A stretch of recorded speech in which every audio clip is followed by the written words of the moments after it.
Miren, ya tenemos otro predicador por ahí. Qué lindo. Pues queremos continuar y queremos retomar la enseñanza de edificando sobre la casa, sobre la roca. Yo quiero decirles, mis amados hermanos, que hay una palabra que es constante, que se repite desde el libro de Génesis hasta el libro de Apocalipsis. Y esa palabra se llama casa. Entonces, ¿qué significa tener una casa? Bueno, tener una casa es tener un lugar donde llegar, donde descansar, donde tener comunión con mi familia.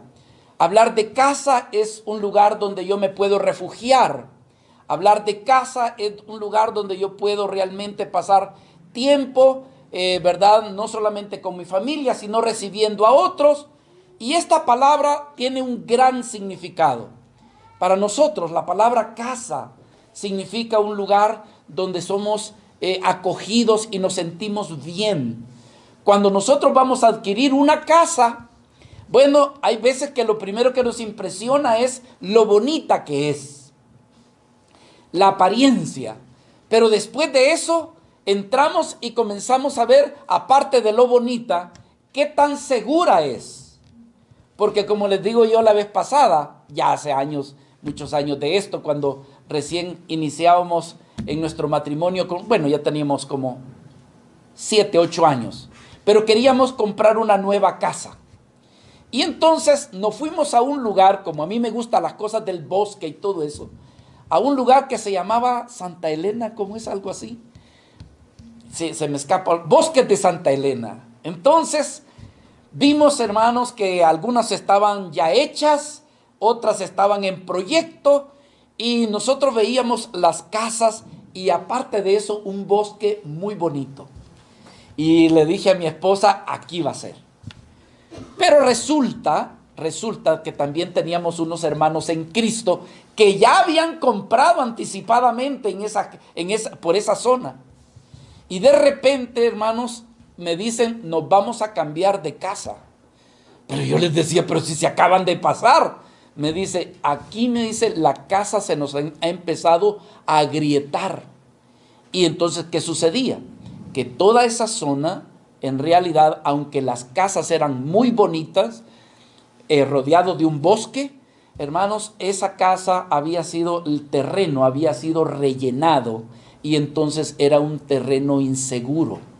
Por lo tanto, la casa, aunque tenía una apariencia muy bonita y unas ventanas que daban un panorama que realmente se sentía uno bien, a la larga o a medio tiempo, hermanos, eso nos hubiese generado dolor, pena y decepción.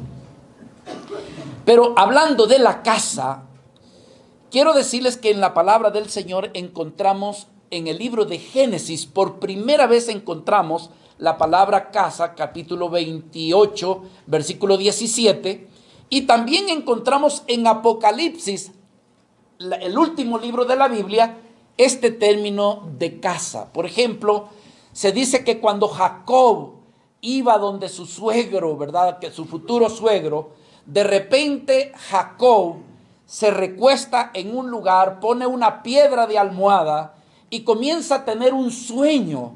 Y en ese sueño logra ver una escalera donde bajaban ángeles, subían y bajaban ángeles. Y de repente oye una voz del cielo que le dice, Jacob, sobre tu familia, te voy a bendecir y tú serás de bendición también a demás familias. Él despierta muy asustado y dice, ¿y qué es esto? Y las primeras palabras que brotan de él es, esto es nada menos que la casa de Dios. Un lugar donde estaba la presencia del Señor. Y es que en realidad una de las cosas que vamos a ver en el estudio es de que Dios le agrada habitar con los hombres, le agrada habitar con su creación. Por eso es que vemos también nosotros allá en Apocalipsis que al final esa casa de la cual está hablando, Dios la llena de su presencia, Dios la llena de su gloria. Y en Apocalipsis capítulo 3, versículo 20, vemos el deseo, la intención de nuestro Señor de habitar con aquellos que Dios más tarde les habrá de llamar su casa. Apocalipsis 3:20, a veces nosotros lo hemos utilizado mal, hermanos. ¿Por qué? Digo no mal, porque muchas veces lo usamos solamente para evangelizar. Mira que he aquí que yo estoy a la puerta y llamo. Si alguno abre su corazón, yo entraré a él y cenaré con él. Recibe a Cristo en tu corazón, acéptalo. Pero yo quiero decirles que ese versículo no está para evangelizar. Ese versículo Dios se lo ha dado a su iglesia que ha sido indiferente, a su iglesia que ha endurecido su corazón. Porque podemos ser cristianos, pero con dureza de corazón y no darle lugar a que realmente el Señor venga y gobierne y llene nuestras vidas. Pero, ¿qué vemos en Apocalipsis 3:20? En una versión dice así, por ejemplo, mira que estoy a la puerta y llamo. Si alguno oye mi voz y abre la puerta, entraré a él. Pero en otra versión no aparece entraré a él, sino que dice entraré en tu casa y cenaré con él y él conmigo. ¿Cuál es el deseo de Dios? Dios desea habitar en tu vida, llenar tu vida de su presencia. Al final de los tiempos, en Apocalipsis capítulo 21, versículo 3, vemos esta declaración de la palabra de Dios. Dice, y oí, está hablando Juan, oí una gran voz del cielo que decía, he aquí el que dice, el tabernáculo, que es la casa de Dios. El tabernáculo de Dios, ¿con quiénes? Con los hombres. Y él morará con ellos, y ellos serán su pueblo, y Dios mismo estará, ¿qué dice? Con ellos como su Dios. Entonces, ¿qué principio logramos ver? ¿Qué principio logras ver tú en todo esto? Sino que desde el principio y hasta el fin de los tiempos, Dios siempre ha querido morar y habitar dentro de su pueblo. Ahora, vemos en Génesis el principio con Jacob y vemos en Apocalipsis. En Apocalipsis vemos la obra terminada. Pero como nosotros nos encontramos en un tiempo donde todavía la obra no se ha terminado, entonces nos queda pensar, ¿y qué tiene que ver ahora Dios con su casa? Dios en este tiempo con su casa todavía la sigue reedificando. Dios sigue restaurando algunas cosas que están dañadas. Y Dios, hay veces, hermano, no quiere restaurar, sino que quiere hacer algo nuevo en tu vida. Y de eso se trata la enseñanza de hoy. Esta enseñanza solamente es conectar con lo que hemos venido hablando todos estos días. Hay 11 mensajes previos a esto que estamos compartiendo en esta mañana. Si tú quieres tener el contexto de esto que estamos enseñando, en YouTube están todas las enseñanzas que tienen que ver con lo que es edificando sobre la roca.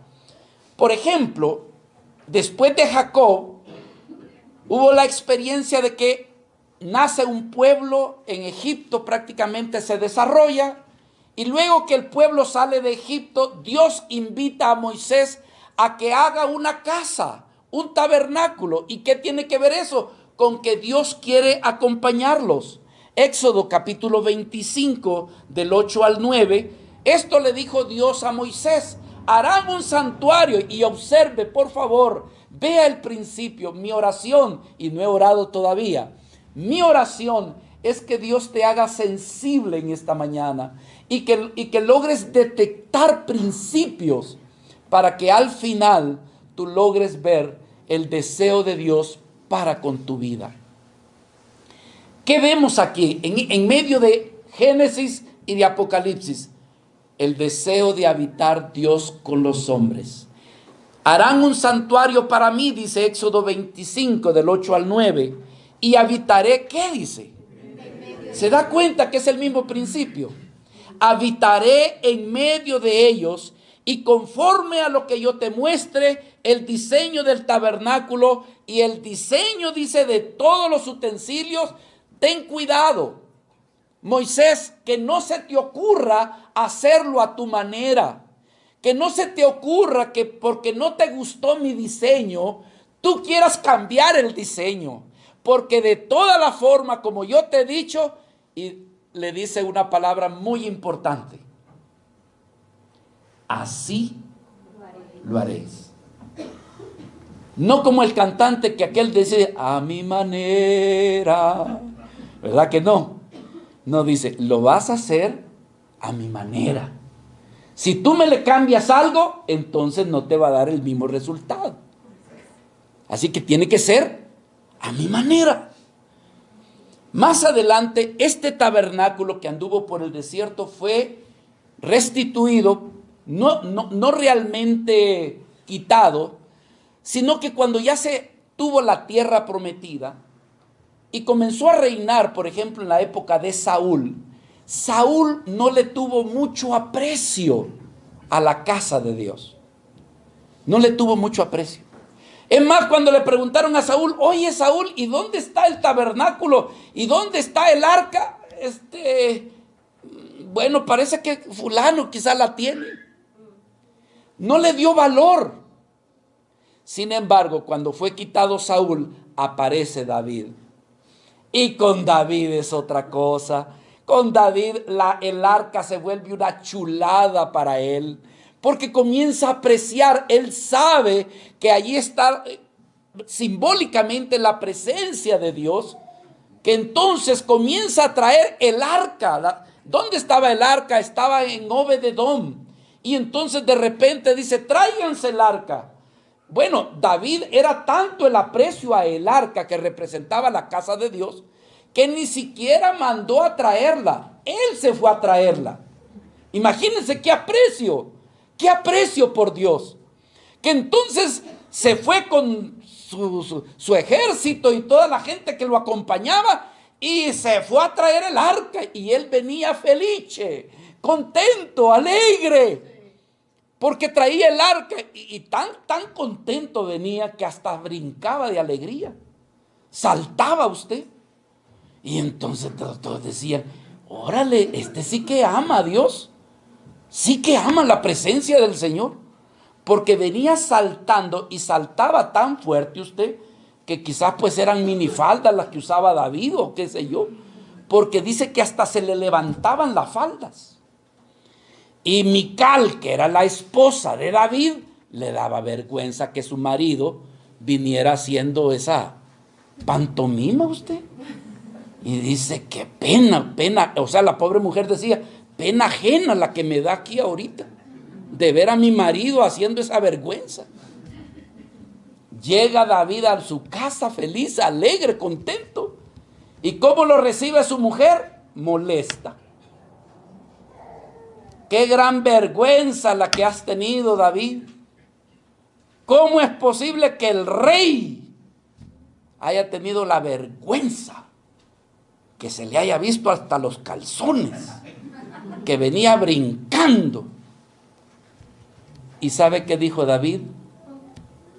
No me importa. Si a ti te dio vergüenza, pues yo hasta lo voy a hacer hoy sí lo voy a hacer a propósito. Lo voy a hacer con más ganas todavía. ¿Y sabes qué le dice? Dios me escogió a mí en lugar de tu papá. Así que para mí esto no es vergüenza. Yo tengo un afecto por la presencia de Dios que no me da vergüenza. Hermanos, David es reconocido como alguien que amaba la casa de Dios, amaba la presencia de Dios.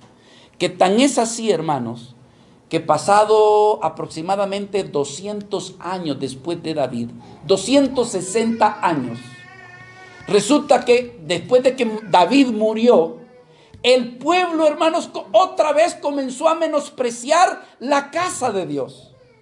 Otra vez comenzó a menospreciar el tabernáculo de David, quedó olvidado, porque quiero decirle que se le puso al tabernáculo, ya no tabernáculo de Moisés, sino que se le puso el tabernáculo de David. Pero ¿qué resulta?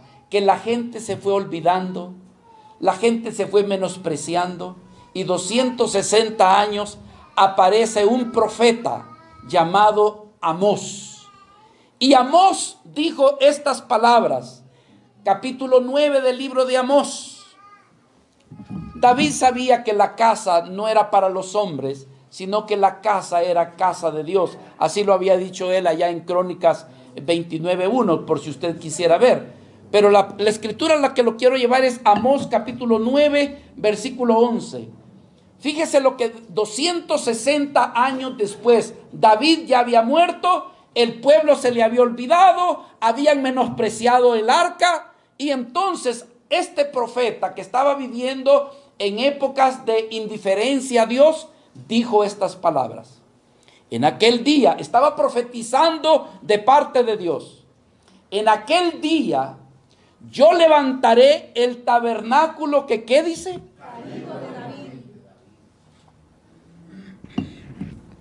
El tabernáculo caído de David. En otras palabras, había menosprecio. Y cerraré sus portillos y levantaré el, ¿qué dice? Sus ruinas. Y edificaré como en el tiempo. ¡Ah, qué hermoso! Dios desea, hermano, restaurar la casa como en los tiempos pasados. Llenarla de la gloria del Señor, llenarla de su gozo, llenarla de su presencia, llenarla de su santidad, llenarla de Él. Es lo que Dios desea. Esto lo había profetizado Amós, por supuesto, el profeta Amós, a los tiempos de nuestro Señor Jesucristo. El pueblo de Dios pasó lo que se conoce como el cautiverio. En los tiempos de Isaías, Jeremías, se cumplió que este pueblo, hermanos, el pueblo de Israel que menospreció a Dios, fueron cautivos 70 años en Babilonia. Luego regresan de esa cautividad, se levanta nuevamente el templo, el tabernáculo, pero no con la misma gloria. Viene nuestro Señor Jesucristo después de que se construye el templo y se conocen como los 400 años de silencio, cuando aparece nuestro amado Señor Jesucristo y comienza su ministerio.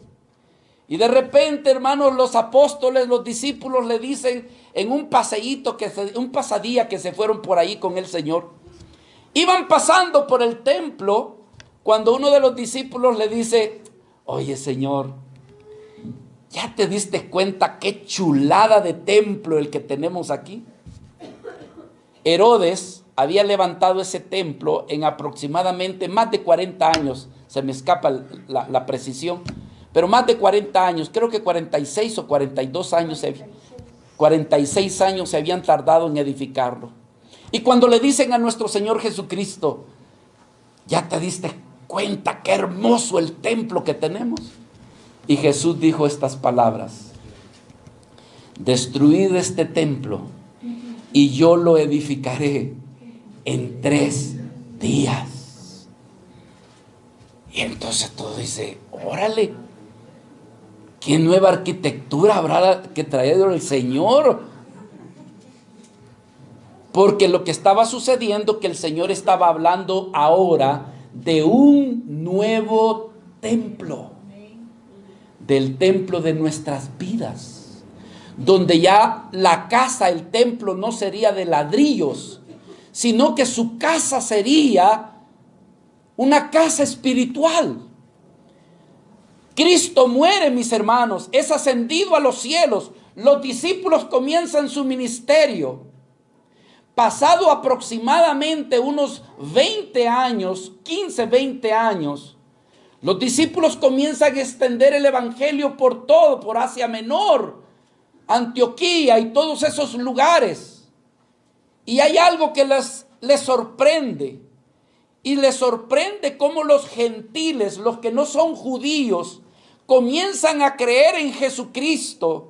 Y cómo los corazones comienzan a ser llenos del Espíritu Santo. Aunque ellos no son judíos, pero al creer en Jesucristo, sus vidas son llenas del Espíritu Santo. Y todos los demás apóstoles se asustan. Y dice: ¿cómo es posible que ellos también? Y de repente están en un concilio y se levanta Santiago. Y Santiago se acuerda de unas palabras de las cuales el Señor, el profeta Amós había profetizado. Hechos capítulo 15, versículo 14. Hermanos, le estoy dando un paseíto porque quiero que me comprendan el valor que Dios tiene en su casa. Y esa casa eres tú, mi hermano. Pero yo quiero que te des cuenta de dónde aparece todo, de dónde se origina todo. En el libro de los Hechos, capítulo 15, versículo 14, Simón les cuenta cómo la gente ha recibido a Cristo y cómo están siendo llenos del Espíritu Santo. Pero algunos apóstoles no están muy a gusto porque ellos pensaban que solamente era con el pueblo judío. Vea lo que dice el 14 al 17. Simón ha contado cómo Dios visitó por primera vez ¿a quiénes? Para tomar de ellos ¿el qué? Pueblo para su nombre. Y con esto concuerdan las palabras del profeta como está escrito. Después de esto, volveré y reedificaré ¿el qué? ¿Le suena, le hace familiar a algo que hayamos leído en esta mañana? Volveré y reedificaré el tabernáculo de David que está ¿cómo? Caído, y repararé sus ruinas y lo volveré a levantar. Pero ¿con qué propósito Dios va a levantar ese templo? Para que el resto de los hombres busque al Señor y todos los gentiles sobre los cuales es invocado mi nombre. Mis amados hermanos, este templo es constituido por cada miembro que se compone la iglesia de nuestro Señor, que es la casa espiritual. Jesús dijo: yo ya no voy a habitar en estos templos de piedra, yo voy a habitar en los corazones de mi pueblo. Ellos serán mi casa. Yo habitaré en ellos y con ellos, y estaré con ellos. Entonces, amados, Pedro entiende esto. Y más adelante Pedro escribe estas hermosas palabras. Primera de Pedro, capítulo 2, versículo 5. Viene hablando del templo, viene hablando de la casa. Y vosotros también, ¿están conmigo, hermanos? Y vosotros también, como piedras vivas, sed ¿cómo? Sed edificados como casa espiritual y sacerdocio santo. ¿Con qué propósito? Para ofrecer sacrificios espirituales aceptables a Dios por medio de nuestro Señor Jesucristo. Entonces Pedro distingue, dice: ahora entendemos que Dios ha hecho de nosotros su casa y Él desea que la terminemos de edificar. Eso quiere decir que estamos en un tiempo de proceso, de edificación. Y hermanos, el estudio que nos ha ocupado es acerca de llevar a cabo la voluntad de Dios edificando la casa de Dios. ¿De dónde surgió este tema? Este tema surgió del Sermón del Monte. Hermanos, Mateo capítulo 7 son las últimas palabras de nuestro amado Señor Jesucristo cuando Él viene desarrollando capítulo 5, capítulo 6 y llega al capítulo 7 donde Él ha venido hablando acerca de lo que conocemos como el Sermón del Monte. Pero todo lo que está en el capítulo 5, 6 y parte del 7 no se puede llevar a cabo sin que entendamos y comprendamos que necesitamos edificar la casa del Señor, donde Cristo es el fundamento. Fíjese lo que dice: vosotros sed edificados como casa espiritual, sacerdocio santo, para ofrecer sacrificios espirituales. Eso quiere decir que la casa ha sido diseñada para ofrecer sacrificios espirituales. ¿A quién? A Dios, donde las vidas puedan expresar su amor, su devoción, su obediencia, que sea un pueblo que exprese verdaderamente ese amor hacia el Señor, donde podemos hacer y querramos hacer la voluntad del Señor y que podamos vivir para Dios. Hay veces que nosotros pensamos que Dios debe de existir para mí, pero no sé si tengo que disculparme contigo, pero Dios no existe para ti. Tú existes para Dios. Tu vida existe para Él. Y cuando funciona conforme ese diseño, las cosas que te hacen falta, las cosas que no te están dando resultado, las cosas que no le hayas sentido, todo comienza a cobrar sentido y todo comienza a ser restaurado. Cuando tú haces a un lado poner tus cosas en primer lugar y sustituyes lo tuyo por poner a nuestro Dios, por poner a Jesucristo en primer lugar en tu vida. Él es el tornillo que hace falta para que la maquinaria funcione. Él es la grasa, el aceite que hace falta que se aplique para que todo lo demás, los engranajes funcionen. Pero si tú lo haces al revés, no, yo tengo un Diosito, yo tengo un Dios que le pido que bendiga mis proyectos, mis planes, mis negocios. Y Dios dice, ay, de veras, hijito, o sea que tú me tienes a mí para que te sirva. ¿Qué más quiere mi hijito? ¿En qué otra cosa le puedo servir a mi hijito?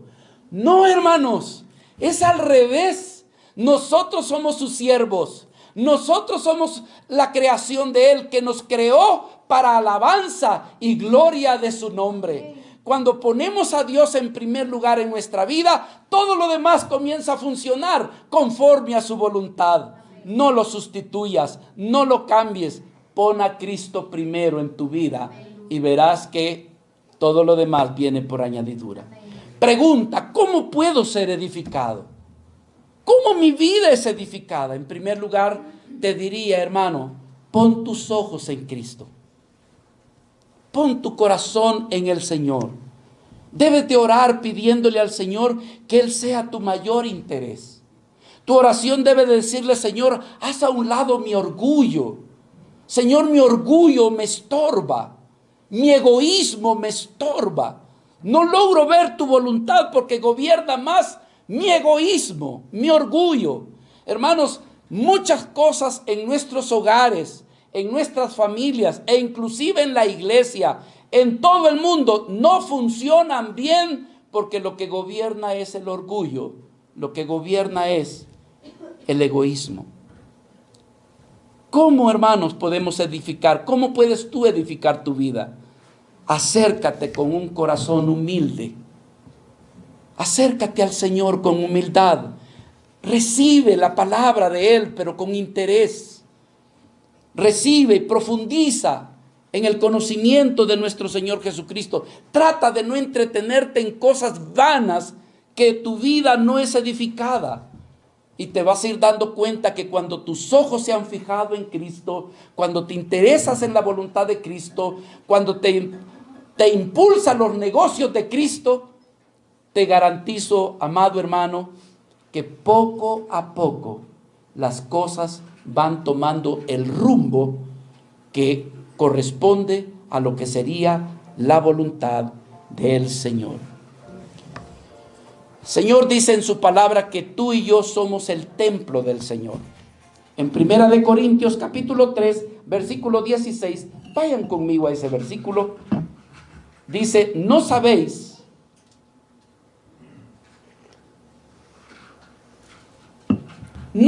que sois el qué dice?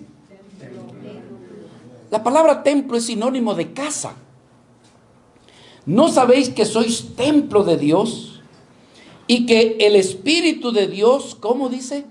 Mora en vosotros. Hermano, Dios no quiere que los que hemos creído en Cristo ignoremos que somos templo de Él y que somos de Él. Hay personas que se nos olvida. Hay hermanos que no se recuerdan de que somos el templo del Señor y hacemos cosas que muchas veces afean el templo del Señor. Fíjese cómo dice el apóstol Pablo, para que se dé cuenta que tiene fundamento en las palabras que estoy diciendo. En 1 Corintios capítulo 6, versículos del 19 al 20, Pablo dice las siguientes palabras. ¿Se lo está diciendo a quién? A la iglesia. Es decir, que se lo está diciendo a creyentes. Pablo le dice a la iglesia, ¿o ignoráis? Fíjese la pregunta con la que comienza Pablo. ¿O ignoráis que vuestro cuerpo, qué dice?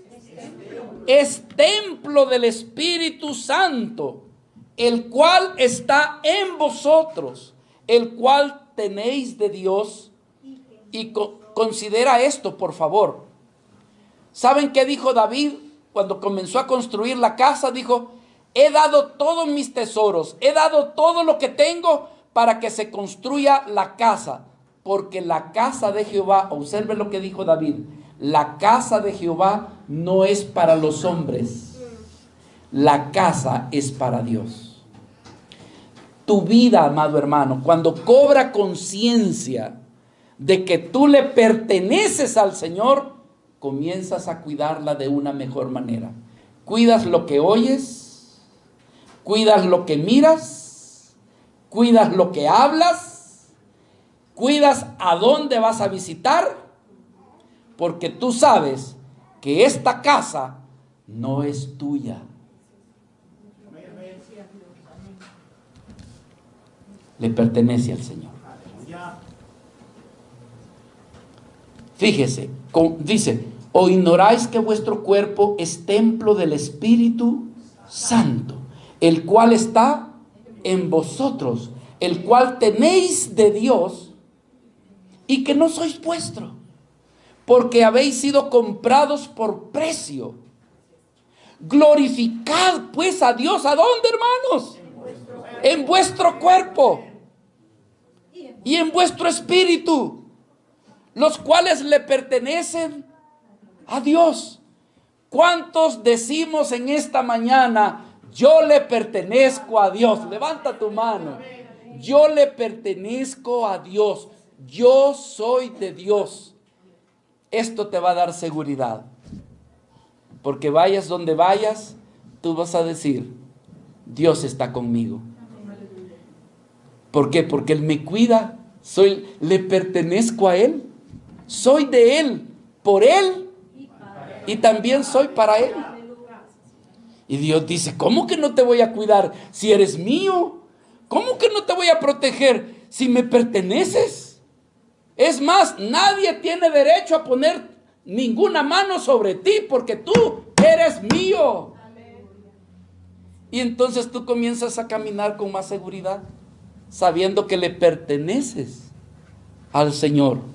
Aquí mismo, 1 Corintios capítulo 3, versículo 10, Pablo reconoce que hemos sido constituidos ante los ojos de Dios, ante los ojos de Cristo, ante los ojos del Espíritu Santo, ante los ojos de los apóstoles, que somos su templo, que tú eres su casa.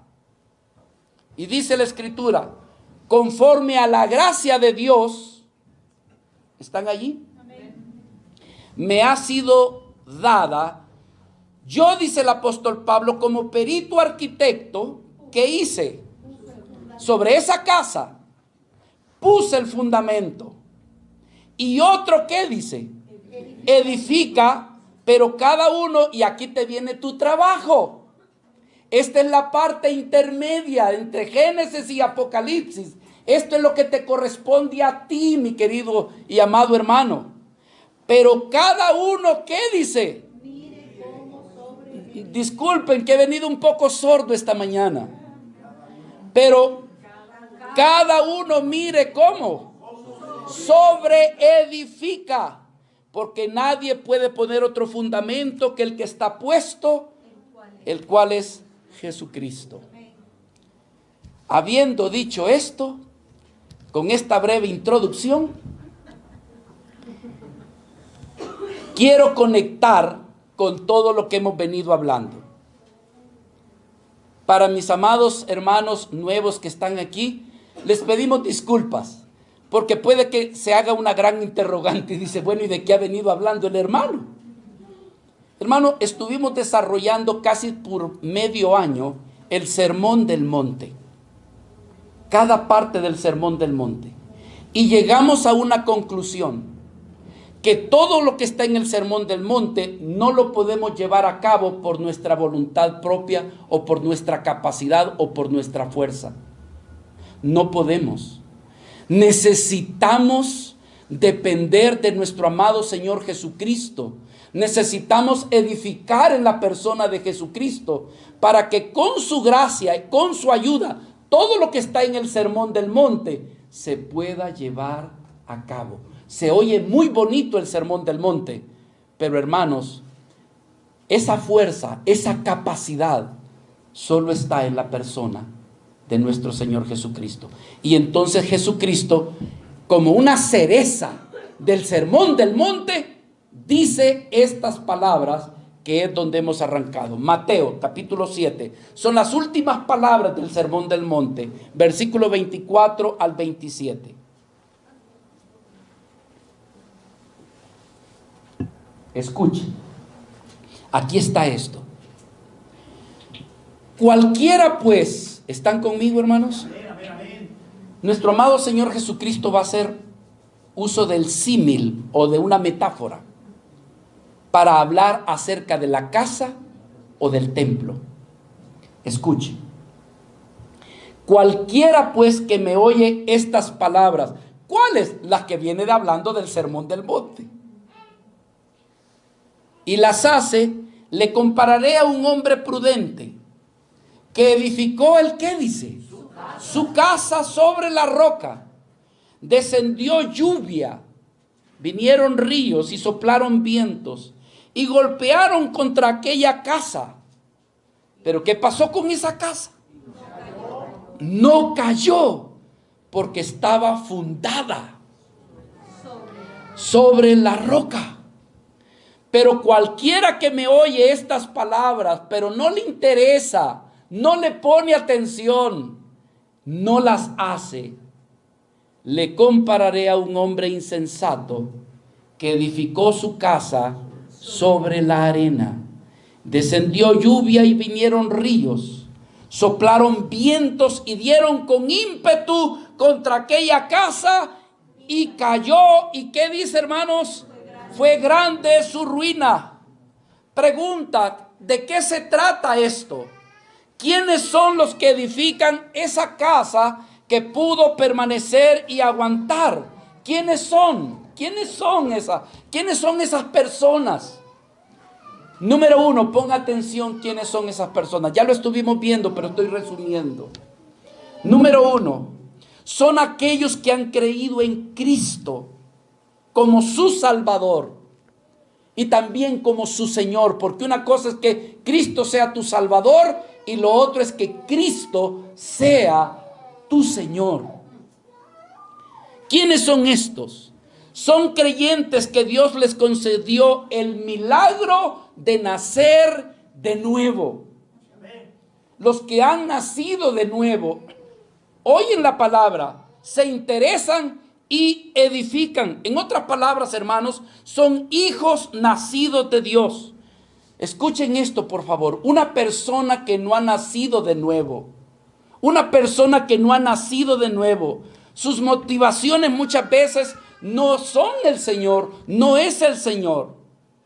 Sus motivaciones pueden ser sus estudios. Sus motivaciones primarias pueden ser su negocio, su familia, sus amigos, sus amigas. Y todo lo que hace alrededor prácticamente son intereses personales que no tienen nada que ver con Dios. Ellos no pueden edificar, hermanos, porque su prioridad no es el Señor. Yo le quiero contar algo, ya se lo conté, pero para los que no se acuerdan. Cuando yo comencé de jovencito, yo recibí al Señor a los 17 años. Hace unos días, ¿verdad? O sea, Y entonces iba a la iglesia con mi gran amigo David, que es pastor allá en Canadá. En aquel entonces, pues nada que ver. Íbamos a la iglesia. David me llevaba con su familia y dentro de ella pues había una prima. Mi esposa la conoce. Y también bueno, el asunto está que de repente comenzamos todos a ir a la iglesia. Yo iba de refil, o sea, yo de chute, ¿verdad? O sea, de pilón. A mí me invitaban, ellos eran la familia. Pero yo lo que notaba que esta muchacha, con qué gusto iba para la iglesia. Yo dije qué espiritual esta muchacha. Y todos los demás normal. Pero ella iba con qué ganas a la iglesia. Yo decía, vaya, ¿y qué es lo que pasaba? Porque iba con qué ganas. Porque en la iglesia había un muchacho de ojos claritos, pelo negro como cuervo, simpático el muchacho. Y esa era la inspiración de ir todos los domingos, todos los miércoles a la iglesia. Y se ponía bien bonita y allá iba bien espiritual con su Biblia debajo del brazo. Pero un día el muchacho dejó de ir a la iglesia. Hasta allí se acabó el entusiasmo. Mis amados hermanos, eso suele suceder muchas veces con nosotros. De repente, en realidad no es el Señor nuestra motivación. Tenemos otros intereses de por medio y entonces no logramos ver lo que Cristo nos ofrece. Cristo nos ofrece ser el fundamento de nuestra vida. Cristo nos ofrece una vida de estabilidad, de seguridad. Una vida realmente, hermanos, que ande ante los ojos del Señor sin fluctuar. Pero cuando es Él nuestro interés. Si hay otro tipo de interés, cuando eso falla, hasta ahí llegó también nuestra fe. Pero Dios quiere que tu fe, mi amado hermano, no se quebrante, sino sea una fe firme y estable. Y para eso el Señor te invita a que edifiques tu casa y que pongas el fundamento sobre la roca, porque una cosa es la roca y otra cosa es el fundamento. ¿Se recuerdan que eso ya lo estudiamos? Sí.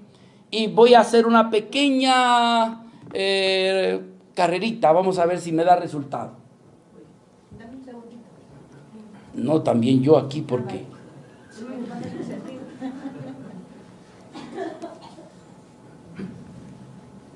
entonces no la puedes ampliar de tal manera que me aparezca el truquito de primero la roca. Eso, ahí está. Mira, ahí no hay nada, ese es puro terreno, puro terreno. Pero recuérdese de que en el dibujos anteriores que hemos visto, vimos cómo comenzó aquel hombre a cavar, y no se quedó construyendo en la parte de arriba, superficial. O sea que no es un cristiano superficial.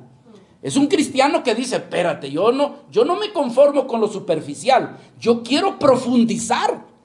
Y se quedó profundizando hasta que se topó con la roca. Son los dibujitos que vimos anteriores. Hoy ya nos apartamos de los dibujitos, pero vemos esto. En primer lugar, Cristo nos habla. ¿Hoy no quieres tú? No, es que ya te he encendido. Pero hoy no quiere, hazle tú desde allí, mi hermano. Lo primero es la roca. Voy a repetir esto porque hoy tenemos invitados hermosos que están aquí con nosotros. La roca nos habla de Jesucristo. Pero cuando nos habla de Jesucristo como la roca, nos habla de su persona. O sea que lo primero que tú necesitas es conocer quién es Cristo. No el Cristo de allá de ¿cómo se llama? De Iztapalapa. ¿Cómo se llama? De Iztapalapa, el Cristo de Iztapalapa.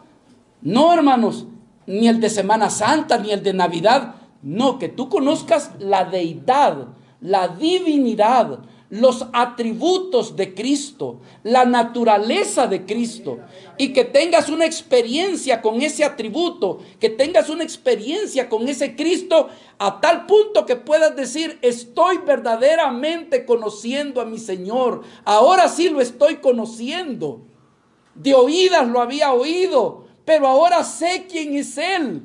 Entonces lo que ha sucedido es que cuando tú conoces los atributos de Cristo, la persona de Cristo, el carácter de Cristo, y comienzas a tener comunión con Él, lo que tú has descubierto es la roca. Pero tú no puedes edificar en la roca. Sobre esa roca se necesita poner lo que se conoce el fundamento. Y por allí vamos, hermano. Por allí vamos. Porque lo que sigue, ayúdame por favor, mi querida hermana, es que sobre la roca, el fundamento, es sobre eso que se va a edificar la casa. Ahora, cuando hablamos de fundamento, también estamos hablando de Cristo. Pero ya en este caso, no estamos hablando de la persona de Cristo, sino que estamos hablando de el trabajo de Cristo, la obra de Cristo. ¿Me logran ver la diferencia, hermanos? Entonces, la obra de Cristo es lo que me ayuda a ser un creyente estable, firme. Me ayuda a que venga lo que venga, pase lo que pase, vengan ríos, vengan tormentas, venga lo que venga, hermanos, tu vida se mantiene firme. Esa casa de Dios se mantiene firme en cimiento estable. Todos los que estamos aquí vamos a pasar momentos de alegría, pero les tengo la noticia: momentos de tristeza, momentos de dolor, algunos con alguna enfermedad, otros de repente un accidente, otros de repente, hermanos, que faltó el trabajo, un problema en la familia. Solo Dios sabe lo que viene por delante para tu vida. Y quizás en otra pues hasta te vas a sacar la lotería. ¿Qué sé yo? Pero el asunto está, hermanos, que hay gente que es bien inestable. Cuando ya tiene todas las bendiciones, anda lleno de gozo, de alegría, aleluya. ¿A dónde vas? A Cancún y después a Puerto Vallarta. Y ay, esto sí que es vida. Y entonces está bien encumbrado. Y en otros, ¿qué pasó? Que se me murió el perrito. Y ahorita, mire pastor, y en el cielo voy a ver a mi perrito. Y así, ¿verdad? Y la gran depresión, y no quiere salir de la casa, está acostado en la cama y necesita una grúa para que lo levante. Y está, hermano, que se quiere morir. Jesús dijo: mi paz os dejo y mi paz os doy. Yo no la doy como el mundo la da. La paz que yo te ofrezco es distinta.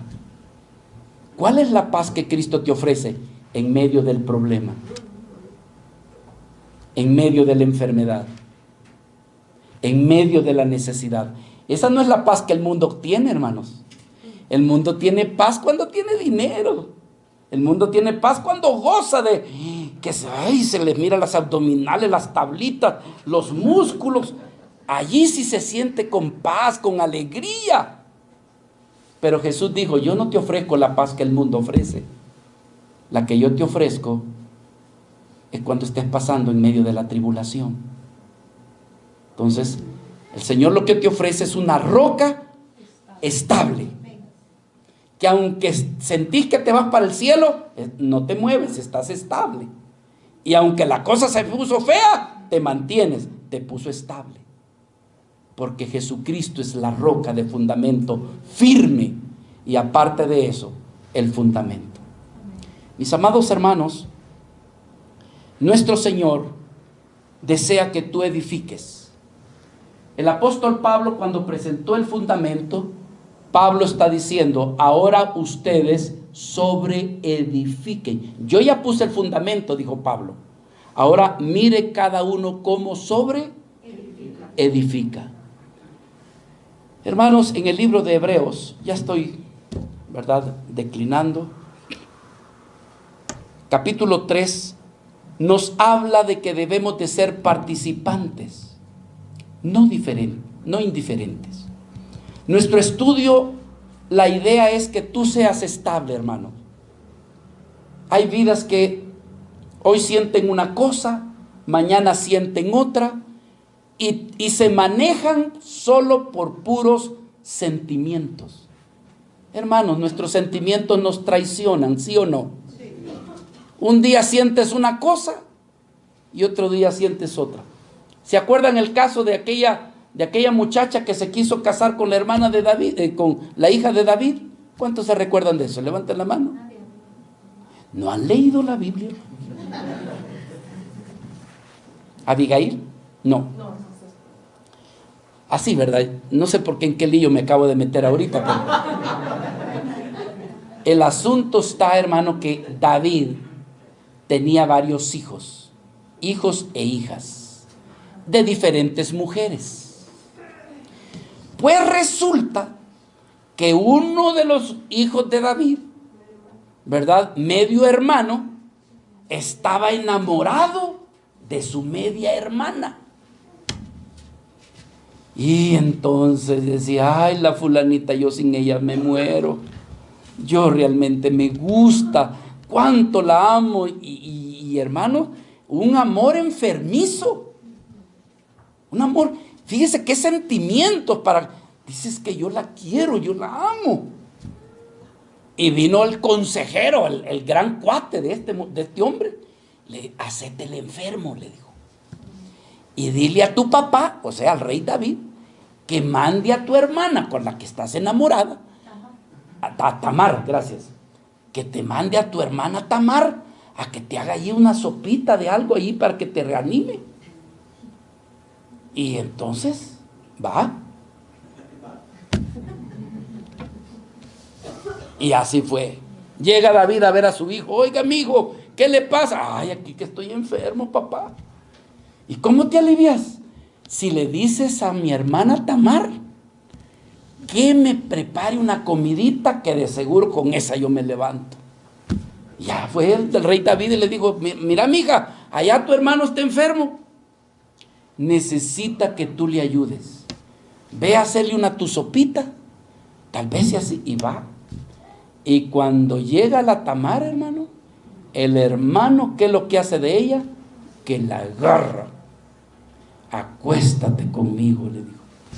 ¿Cómo? Le dijo la hermanita. Si somos hermanos. No, pero somos medio. Así que no le hagamos caso al hermano y quedémonos con el medio. Acuéstate conmigo. Le digo, no, mi hermano, no hagas eso conmigo. Eso sería un pecado contra Dios. Y además esto sería abominable ante todo el pueblo, mi padre. Mejor haz las cosas ordenadamente. Habla con mi papá. No, le digo, eso de hablar es perder el tiempo, ya. Y usted sabe lo que pasó, hermano. Ese hombre se enfermó porque estaba súper enamoradísimo de Tamar.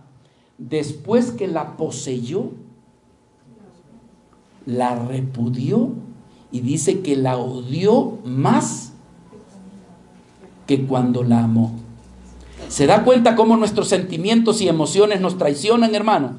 Un día podemos estar sintiendo una cosa y eso de que yo no sé cómo es eso, dice, siento mariposas en el estómago. No sé qué es eso.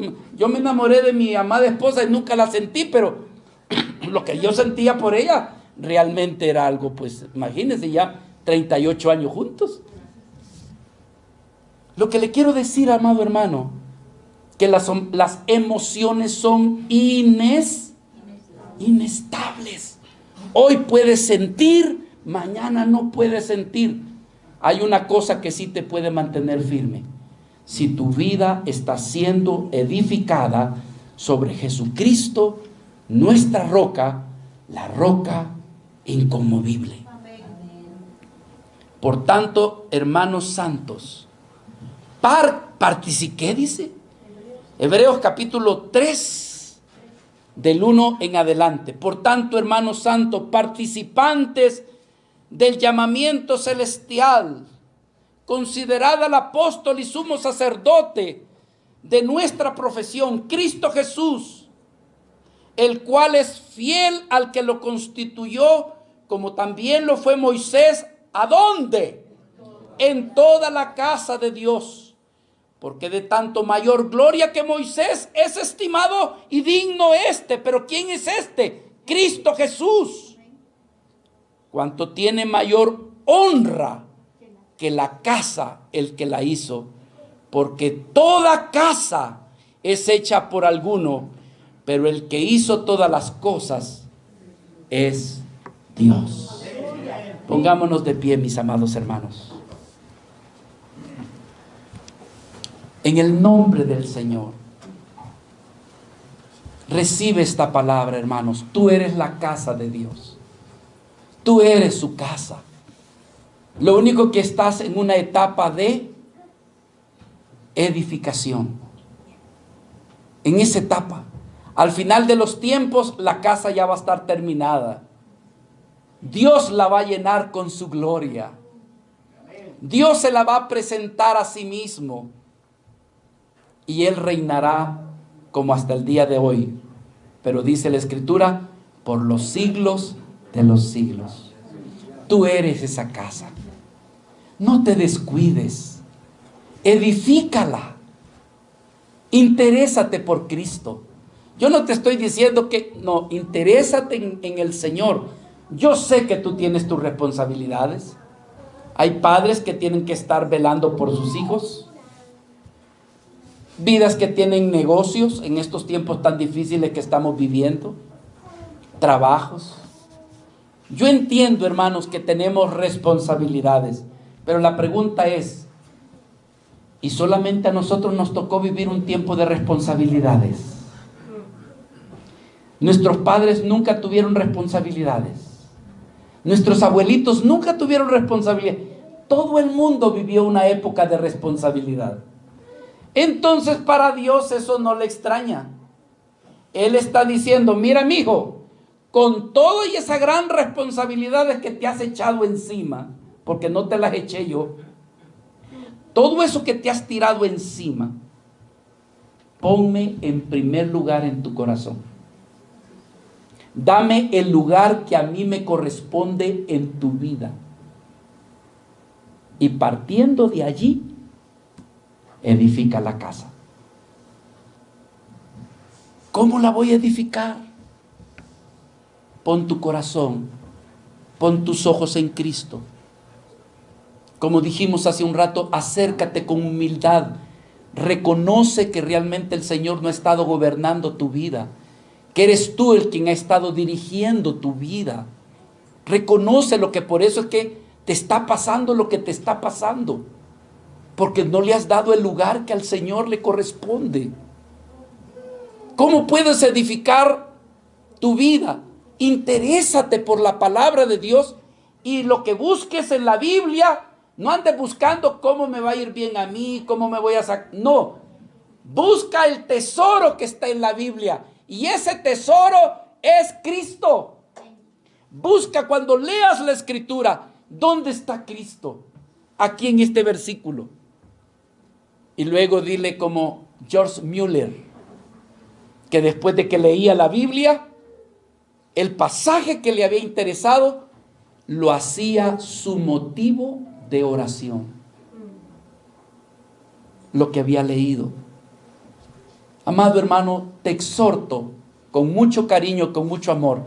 Empieza a dar pasos, aunque sean poquitos, pero da pasos en pos de nuestro Señor Jesucristo. Quizás no tienes la capacidad de dar pasos agigantados, no importa. Toma una dirección. Para mí el vivir es Cristo. Y yo me voy a dirigir a conocer más a Cristo. Y voy a dejar que lo demás el Señor manifieste y haga su santa voluntad. Amén. Amén. Oremos. Padre amado, te amamos. Te amamos, mi Señor. Y no podríamos decirte que te amamos si no reconociéramos que tú nos has amado primero. Y por ese gran amor en esta mañana te estamos pidiendo, edifica tu casa, Señor. Edifica tu casa. Haz de mí, Señor, esa casa donde tú mores, donde tu Espíritu Santo me dirija y donde yo empiece a vivir para ti, Señor. Perdona mi egoísmo, perdona mi vida egoísta y llena de orgullo, Señor, que sin darme cuenta me ha llevado a la situación en la que quizás yo me encuentro. Pero esta mañana, mi Dios, te doy mi vida a ti, Señor. Te entrego mi corazón, pidiéndote, Señor, ven a esta casa, ven a tu casa y gobierna por encima de mi orgullo, por encima de mi egoísmo, por encima de mi indiferencia. Señor, todo este tiempo he sido indiferente contigo y te pedimos que nos perdones. Perdónanos, Señor, pero regrésanos a casa. Haznos volver, Señor. Haznos volver. Haznos volver. Señor,